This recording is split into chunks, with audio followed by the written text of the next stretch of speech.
Ito. Ito yung pinakamadali. Ito, lagyan mo lang ng tubig.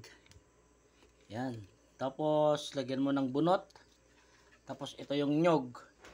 Ang gagawin ko to, hindi ko nababalatan to, hindi ko nababalatan. Tapos, may mga ugat na yan. Yan, oh, may ugat. Yan. Palabasin ko ng maraming ugat. Tapos, ipatong lang natin dito. Yan, ipapatong mo lang siya ng ganyan. Tapos, pag marami ng ugat, tatanggalin mo, tapos itatanim mo. Yung ugat niya hanggang dito. Dapat hanggang dito.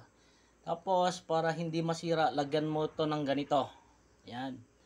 Tapos, ibabulutin mo siya ng ganyan. Tapos, tatalian din. Yan, tatalian din natin yan. Parang ganyan yung style. Yan, ganyan yung style. Tapos, pag marami ng ugat, tanggalin mo na siya. Tapos, pag marami na, itatanim mo na siya sa may pot.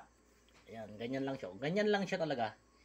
Talian ko lang yung sa baba para maging maayos.